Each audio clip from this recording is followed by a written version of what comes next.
Olá, meu bom dia a todos vocês, meus irmãos queridos, amados.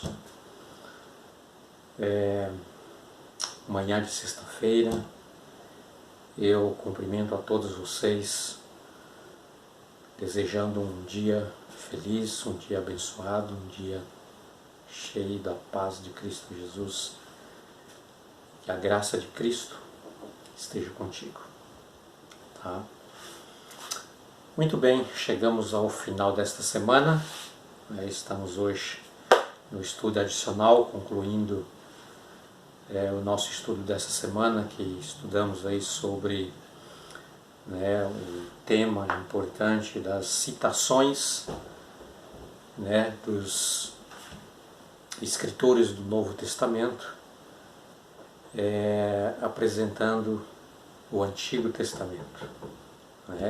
Deuteronômio no Novo Testamento foi o título da nossa lição, e ao longo de toda esta semana nós estávamos aí estudando as referências dos escritores do Novo Testamento, dando aí alusões à importância do estudo do Antigo Testamento. E nós podemos ver aqui, meus queridos, que em nenhum momento houve ali algum tipo de contradição com relação aos escritos do Novo Testamento,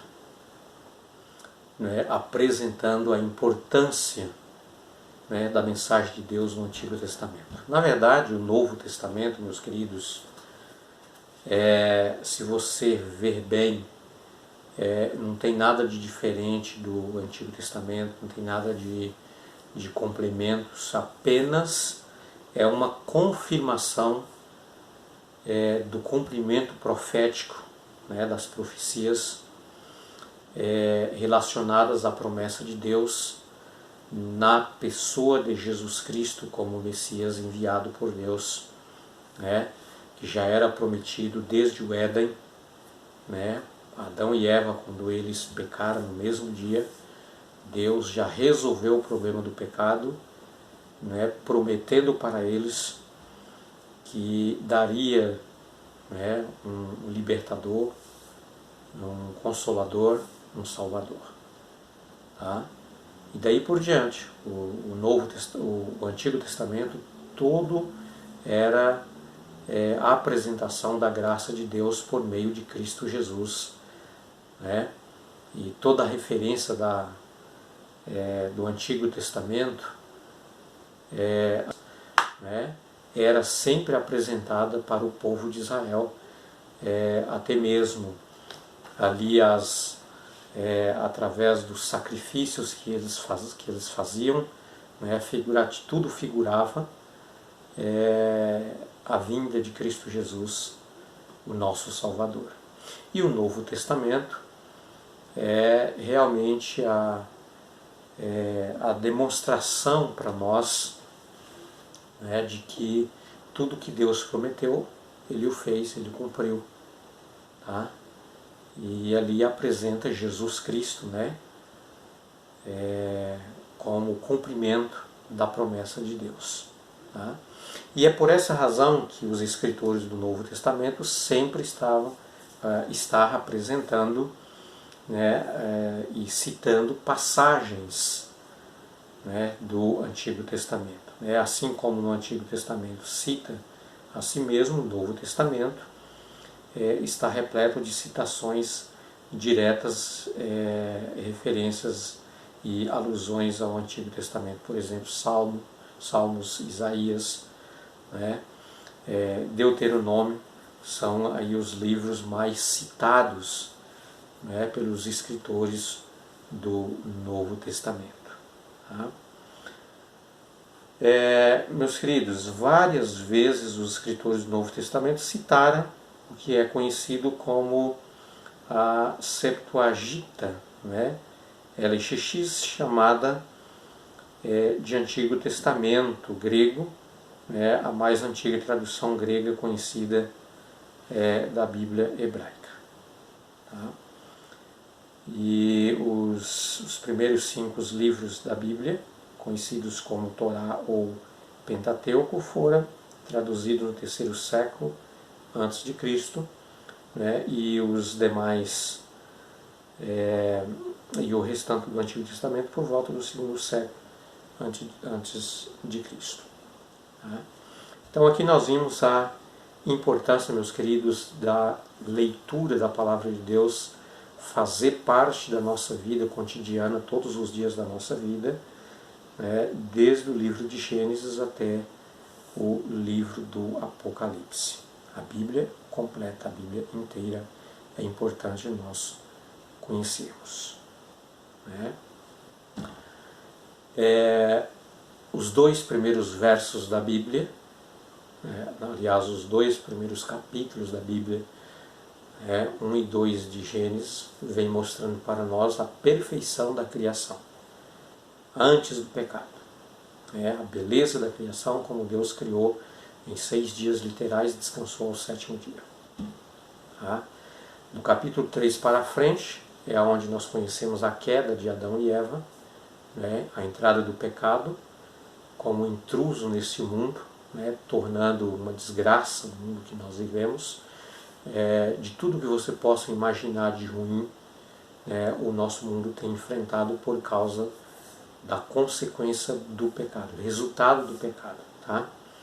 E daí nós vamos até o livro de Apocalipse, no capítulo 20.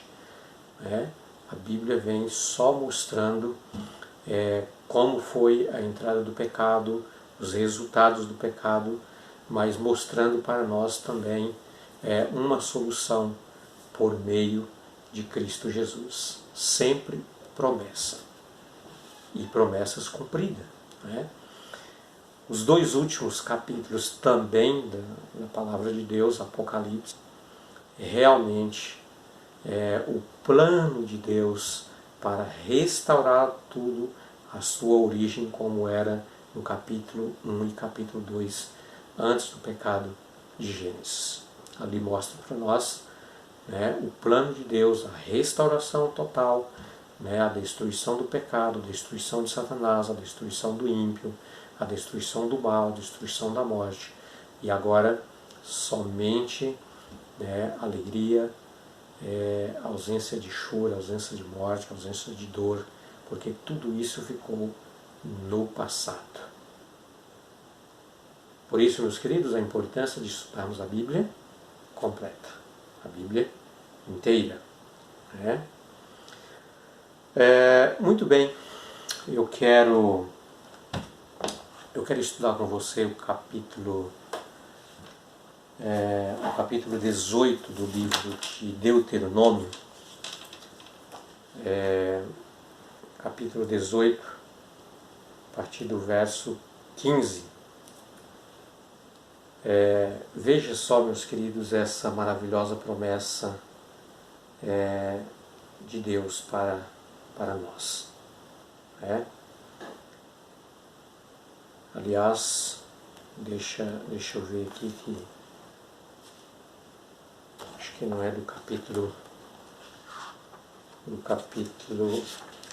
18, mas não é a partir do verso 15, só um minutinho, assim, a partir do verso 9, tá? E o texto diz assim, olha: quando vocês entrarem na terra que o Senhor seu Deus lhes der, não aprendam os costumes abomináveis daqueles povos, que não existe entre vocês ninguém que queime o seu filho ou a sua filha em sacrifício, nem que seja adivinho, prognosticador, agoureiro, feiticeiro, encantador, negromantes, praticantes de magia, ou alguém que consulte os mortos, pois todos aqueles que fazem tal coisa é uma abominação ao Senhor. E por essas abominações o Senhor Deus, o Deus de vocês, está expulsando esses povos de diante de vocês. Sejam perfeitos para com o Senhor seu Deus, porque as nações desta terra que vocês vão possuir ouvem os prognosticadores, os adivinhos, mas o Senhor, o Deus de vocês, não permitiu que vocês fizessem tal coisa. Meus queridos, essa forma de adoração pagã, onde é oferecido esses tipos de sacrifícios, até mesmo a queimar os próprios filhos a esses deuses pagãos, isso é uma abominação diante do Senhor Deus, um Deus compassivo, amoroso, misericordioso e um Deus cheio de graça. E por isso o conselho de Moisés para o povo, essas nações, esse povo está sendo expulso de diante de vocês, e vocês o possuirão a terra, porque exatamente eles têm praticado essas abominações, diante do Senhor, até queimando os seus próprios filhos, procurando adivinhações, prognosticador, agoreiro, feiticeiros, encantador, negromantes, praticante de magia, ou alguém que consulta os mortos. Enfim, meus queridos, tudo isso é uma abominação que aborrece o coração de Deus. Porque Deus criou o ser humano, Deus criou você e eu, meus queridos, para sermos pessoas sábias, pessoas inteligentes, pessoas que continuariam a criação divina. Por isso Deus disse: multiplique e encha a terra, disse para Adão e Eva. Mas quando alguém toma a decisão de adorar esses deuses pagãos, conforme diz o capítulo 15 do livro de Salmos, aliás, eu vou confirmar aqui, eu acho que não é o capítulo 15, mas 115, meus queridos, se eu não esteja enganado, que diz que se torna iguais a essas imagens que não têm vida, que não têm nenhuma atividade, a semelhança àqueles que o adoram. E você já pensou uma pessoa criada por Deus, a imagem e a semelhança de Deus, se tornar, chegar a essa decisão de se tornar como um pedaço de madeira, algo feito de barro, que não tem vida. Então, quem adora, infelizmente, as imagens de esculturas, servindo a esses deuses pagãos, são exatamente a essa semelhança, meus queridos, como nada, como aquilo não é nada. E não é isso que Deus quer para você. Tá? E eu quero terminar a nossa leitura de hoje com uma citação aqui da senhora Ellen White, que eu separei, meus queridos. Está no livro ali, por exemplo, Fundamentos da Educação Cristã, na página 123, no capítulo 15. A importância de estudarmos a Palavra de Deus para sermos conhecedores iluminados por as verdades de Deus. A Palavra de Deus é como um tesouro que contém tudo quanto é essencial para aperfeiçoar o homem de Deus. Nós não apreciamos a Bíblia como deveríamos. Não estimamos devidamente as riquezas que encerra e nem nos damos conta da grande necessidade que temos de examinar as Escrituras por nós mesmos. Os homens negligenciam o estudo da Palavra de Deus para ir após interesses mundanos ou entregar-os aos prazeres da época.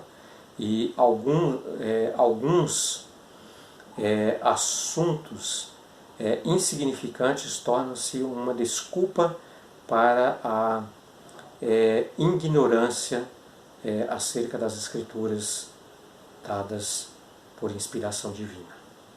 Tá? Ellen White está dizendo aqui, meus queridos, que tem tantas distrações, tantos outros livros que não têm a verdade da Palavra de Deus, e muitas vezes perdemos tanto tempo